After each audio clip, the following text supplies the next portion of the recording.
question is, being a women's only club, which I'm very proud of, but I also don't want to turn a blind eye to the fact that sometimes the patriarchy is not just man, right? Sometimes we women feel like we need to compete with each other or not be as supportive. And sometimes it's because, there's been so few of us at the top that we've kind of been trained to compete, right? Because that is who is most accepted in the workplaces, is that persona. We talked to Michelle King about that earlier in the year, about how workplaces weren't designed for women, and they're really designed, and even if we remove gender, they're designed for this persona that tends to be very competitive, works nonstop, has probably very unhealthy work habits. But that's that's what we see when we think of successful leaders. And as such, I think that sometimes it has led women to maybe feel like we need to compete with each other. But anyway, my question to you is, have you ever experienced that in your career, and how did you go about handling that? And what advice do you have for us to overcome that? Yeah, I think it's definitely, when I first started my collegiate career, I actually wanted to be a journalist, so completely nowhere doing what I'm doing now.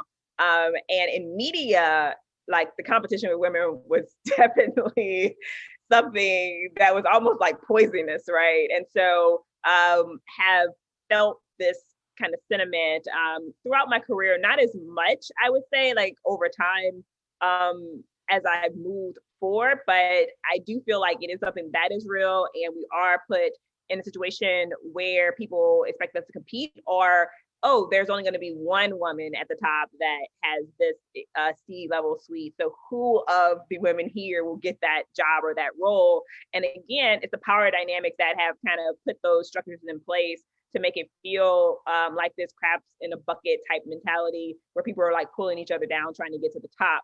And so I think that we definitely have to like resist that that type of competitive nature where it's like, I don't want to see you do well, right? At the sake of me, at the sake of me achieving something, but versus collectively, we all work together and we can all move ahead together. And so I hope that that's a sentiment in which I feel things are moving towards, but there's always, those exceptions where individuals kind of face that one-on-one. For me being a Black woman, it's interesting because I would talk to other Black female founders, and we would say that sometimes our strongest allies were actually white men because they didn't see us as competition. And so when we think about like our cap table and who invested in our companies, it's interesting because if you look across Black female founded companies, in my era, my generation, I would say, it's different now because now we have so many more funds that are run by minorities.